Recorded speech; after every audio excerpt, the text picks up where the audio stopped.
Ini kita mau dengar firman Tuhan yuk. Kita ambil Alkitab kalian masing-masing. Kita buka di dalam Yesaya pasal yang ke-6 ayat 1 sampai 13. Kakak akan bacakan ayat 1 sampai dengan 5. Dalam tahun matinya Raja Uzia, aku melihat Tuhan duduk di atas tahta yang tinggi dan menjulang, dan ujung jubahnya memenuhi bait suci. Para serafim berdiri di sebelah atasnya, masing-masing mempunyai 6 sayap, dan dua sayap dipakai untuk menutupi muka mereka, 2 sayap dipakai untuk menutupi kaki mereka, dan 2 sayap dipakai untuk melayang-layang. Dan mereka berseru seorang kepada seorang, katanya, Kudus, kudus, kuduslah Tuhan semesta alam.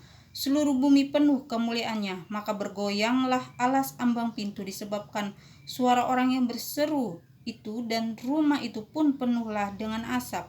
Lalu kataku, celakalah aku binasa, sebab aku ini seorang yang najis bibir, dan aku tinggal di tengah-tengah bangsa yang najis bibir. Namun mataku telah melihat Sang Raja, yakni Tuhan semesta alam. Nah, adik-adik, jadi waktu itu Yesaya mendapat penglihatan, dan dia melihat Tuhan duduk di atas tahta yang tinggi dan menjulang.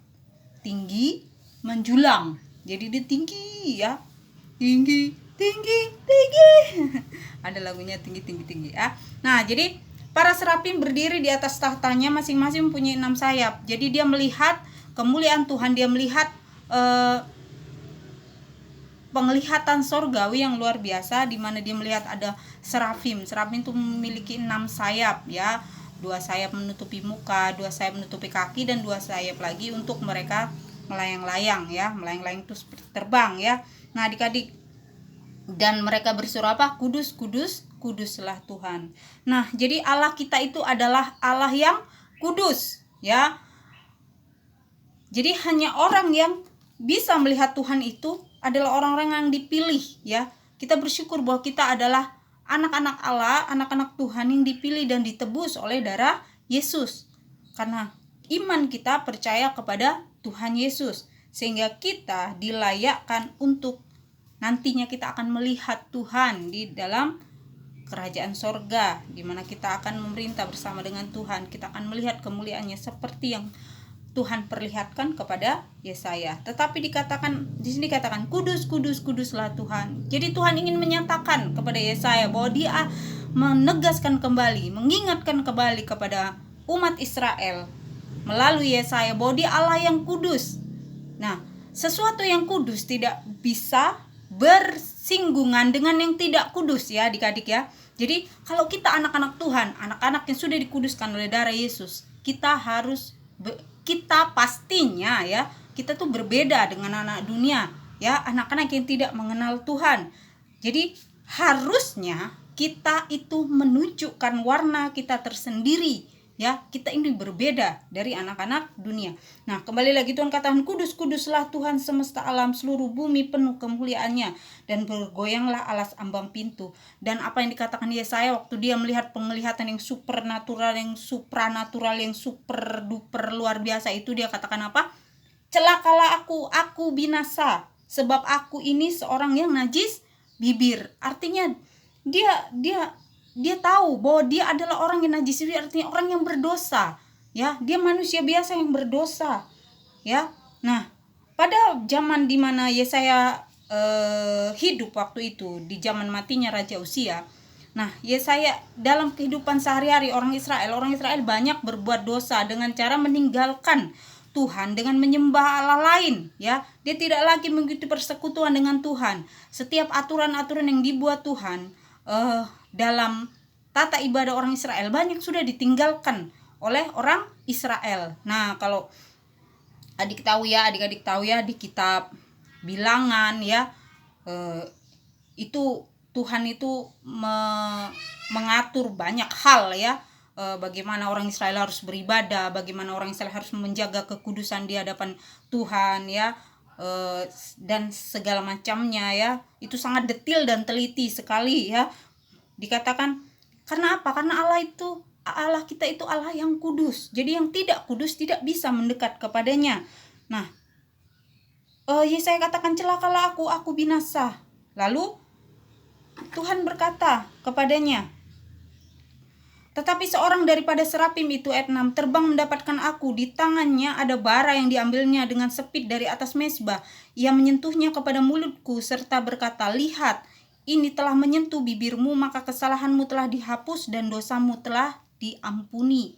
Nah, jadi Tuhan sendiri ya yang menyucikan daripada yang menguduskan. Yesaya dia melihat penglihatan apa? Ada bara api ditaruh di mulutnya. Nah, bara api yang daripada Tuhan. Lalu aku mendengar suara berkata, siapakah yang akan kuutus dan siapakah yang mau pergi untuk aku? Maka sautku, ini aku, utuslah aku. Nah, jadi waktu itu begitu kacau balaunya kehidupan orang Israel yang meninggalkan Tuhan mereka, meninggalkan persekutuan dengan Tuhan, berbuat dosa, melakukan hal-hal yang najis di hadapan Tuhan, ya, berbuat dosa, berhidup dengan sesuka hati mereka, dan itu membuat Tuhan marah, Tuhan tidak senang, Tuhan merasa sedih, ya. Nah, lalu Yesaya melihat penglihatan dalam Tuhan duduk di atas tahta dan katakan apa? Dia katakan, siapakah yang mau pergi untuk aku? Nah, adik-adik, lalu Yesaya katakan apa? Ini aku Tuhan, utuslah aku. Lalu setelah itu, hari demi hari, Yesaya memberitakan tentang pertobatan kepada orang Israel, bahwa orang Israel harus berubah dari cara hidupnya yang jahat dan kembali kepada Tuhan. Tetapi apa yang dilakukan oleh orang-orang Israel? Mereka tidak mau mendengarkan daripada Yesaya. Mereka malah mentertawakan Yesaya. Yesaya ceritakan, aku sudah melihat kemuliaan Tuhan. Tuhan berfirman, jika kalian tidak bertobat, Tuhan akan menghukum kalian. Tetapi apa yang dikatakan oleh orang-orang Israel? Mereka mentertawakan daripada siapa? Yesaya. Oh, hari gini masih ada yang kayak gitu. Mungkin seperti itu ya bahasanya kalau zaman sekarang. Udahlah Yesaya, kamu aja, nggak usah kamu ngurusin, katanya. Ngurusin hidup kami. Biarkan kami hidup dengan kemauan kami. Mungkin seperti itu ya adik-adik ya. Mereka mungkin hidup dalam kemabukan, kenajisan, hawa nafsu. Mereka menyembah berhala, terlebih ya adik-adik ya, menyembah berhala. Nah, meninggalkan persekutuan dengan Tuhan. Nah, kita juga adik-adik ya, kita harus belajar ya, menghargai Tuhan dalam kehidupan kita, melakukan firman Tuhan ya, membaca firman Tuhan. Bagaimana kita bisa melakukan firman Tuhan kalau kita tidak pernah tahu firman Tuhan? Dari mana kita tahu firman Tuhan? Kalau kita tidak pernah membacanya. Bahkan firman Tuhan katakan, iman timbul dari pendengaran kan firman Kristus. Jadi harus ada yang mengatakan firman itu, memperdengarkan firman itu, seperti yang Yesaya lakukan. Dia memperdengarkan firman Tuhan. Dia katakan, hai orang Israel, kalian harus bertobat, kalian harus meninggalkan kenajisan kalian harus kembali kepada Tuhan, menyembah Tuhan Allah yang hidup, Allah yang gagah perkasa. Nah, tetapi orang-orang Israel tidak mau mendengarkan dia. Lalu apa yang dikatakan Yesaya? Yesaya pernah bertanya kepada Tuhan waktu dia melihat penglihatan itu, sampai kapan Tuhan aku harus memberitakan itu kepada orang Israel? Tuhan bilang, sampai di ayat yang, yuk kita baca ayat 11. Kemudian aku bertanya, sampai berapa lama ya Tuhan? Lalu jawab Tuhan, sampai kota-kota telah lengang sunyi sepi dan tidak ada lagi yang mendiami, dan di rumah-rumah tidak ada lagi manusia, dan tanah menjadi sunyi dan sepi. Nah, pokoknya beritain. Kamu harus beritain, kata Tuhan. Semua sampai kepada sunyi sepi rumah-rumah. Kamu harus katakan kepada mereka bahwa serukan bahwa kalian harus hidup dalam pertobatan kembali kepada Tuhan. Lakukan kembali apa yang kamu lakukan saat kamu mulai mengenal Tuhan ya. Nah, jadi yang malas berdoa harus kembali lagi suka berdoa. Yang sukanya nyanyi lagu dunia, tidak suka nyanyi lagu rohani, harus kembali nyanyi lagu pujian kepada Tuhan. Yang sudah mulai malas baca Alkitab, kalau buka Alkitab baru baca judulnya doang, perikopnya misalnya Tuhan misalnya perikopnya baru dibaca Yesaya 6 ayat 1 sampai 13. Yesaya mendapat panggilan Allah. Udah mulai ngantuk ya, tahu amin, udah di alam mimpi. Nah adik-adik ya, yang seperti itu harus ya buka matanya, harus baca Alkitab ya. Nah, kalau di sekolah minggu kita kan sudah ada kakak kirim rekaman, cuma tinggal download, ya modal kuota sedikit, download, dengerin bolak-balik. Kalau belum mengerti denger lagi, belum mengerti denger lagi. Jangan sekali denger di sambil kesana kemari main, habis itu udah absen. Kak udah denger kak, nah, enggak, tapi denger sampai kalian mengerti dan mendapat hikmat harus seperti apa. Nah adik-adik, jadi sampai kapan Tuhan aku harus menceritakan, harus memberitakan kepada orang-orang Israel terus setiap hari, cari orang kasih tahu bahwa mereka harus bertobat. Tuhan bilang sampai kota-kota telah menjadi lengang sepi, artinya tidak berbatas waktu, harus terus perkatakan seumur hidupmu, perkatakan terus supaya orang-orang boleh bertobat, meninggalkan dosa mereka, dan Tuhan tidak menghukum mereka. Nah adik-adik, kita juga belajar tentang amanat agung ya, beritakan ya Injil sampai seluruh bumi ya. Kita harus memberitakan amanat agung. Bagaimana caranya? Kita harus jadi saksi dalam perkataan, pikiran dan perbuatan kita ya. Jadi terutama perkataan, pikiran dan perbuatan. Nih, jadi kita tuh harus jadi kelihatan berbeda di tengah-tengah teman-teman kita yang nggak kenal Tuhan. Nah, hari-hari ini kakak lagi ngajarin anak-anak kakak, kayak misalnya bagaimana tetap menunjukkan warna kita meskipun konsekuensinya temenmu bilang kamu nggak asik. Saat temenmu memaki, kamu bilang nggak boleh memaki. Atau kalau kita bilang begitu, nanti teman kita bilang gini, kak, kamu dikit-dikit nggak boleh, semua nggak boleh. Nah berarti kita harus katakan ke teman kita, misalnya lagi main game, terus teman kita sudah mulai memaki nih karena kalah, misalnya kesel, mengatakan perkataan-perkataan kotor. Lalu kita sebagai anak Tuhan gimana? Apakah kita dimaki nih kak, kita dimaki, temanku maki aku kak, kataan kasar, masa aku diam aja? Aku jawablah, aku kesel.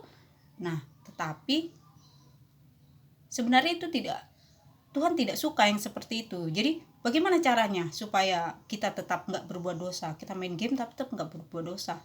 Ya kalau temenmu maki, ya udah di mute aja suaranya ya, supaya kita nggak denger ya adik-adik. Jadi kita harus berhikmat ya. Terus kita jangan serupa dengan dunia ini. Kalau teman-teman kalian melakukan yang negatif, kalau orang-orang lain melakukan perkataan kotor, bohong, mikir yang aneh, nonton yang aneh-aneh, kalian tuh nggak boleh ya, karena kita adalah anak Tuhan. Kita sudah dikuduskan oleh darah Yesus ya, supaya kita bisa melihat kemuliaan Tuhan kelak waktu Tuhan datang kedua kali. Kita dibawa dan kita ke surga, kita sampai di rumah kita yang kekal. Nah adik-adik, kembali lagi kepada Yesaya. Jadi Yesaya terus beritakan. Sama juga kita, panggilan kita adalah memberitakan amanat agung sampai Tuhan Yesus datang kedua kali. Jadi ceritakan, selagi ada kesempatan ceritakan. Saat kalian bertemu teman kalian, ceritakan. Tunjukkan warna kalian sebagai anak-anak Tuhan Yesus. Jadi jangan kalah dengan perbuatan-perbuatan dunia. Kalau orang dunia ngomongnya jorok, kalian tidak. Kalau orang dunia suka melawan orang tua, kalian tidak. Kalian taat kepada orang tua, kalian lakukan firman, kalian rajin baca Alkitab ya. Meskipun nggak mudah, tetapi kita harus berjuang untuk melawan daging kita, supaya mengalahkan daging kita, supaya kita beroleh tetap beroleh keselamatan kita di dalam Tuhan. Itu tetap kita pegang keselamatan kita itu sampai Tuhan Yesus datang kedua kali, dan Tuhan mendapati kita adalah setia dan kita akan dapat upahnya. Nah jadi Yesaya yang dipakai Tuhan luar biasa loh. Dia bahkan melalui dia itu penubuatan tentang kelahiran Yesus, tentang Immanuel itu melalui dia. Jadi kenapa? Karena dia katakan, ini aku Tuhan, utuslah aku. Nah jadi kita sebagai anak-anak sekolah minggu harus berani juga mengatakan, siapa yang mau aku utus? Kalian harus bilang, ini aku Tuhan, utuslah aku untuk menceritakan firman Tuhan. Yuk kita berdoa. Tuhan, terima kasih bahwa kami sudah belajar dari saya bahwa dia mau dipakai Tuhan. Oleh sebab itu kami juga Tuhan, kami mau untuk diutus dan dipakai Engkau menjadi terang di tengah-tengah orang-orang yang tidak mengenal Tuhan, di tengah terang di rumah, terang di sekolah, terang di gereja, terang dimanapun kami berada. Terima kasih Bapa, di dalam nama Tuhan Yesus. Haleluya, amin.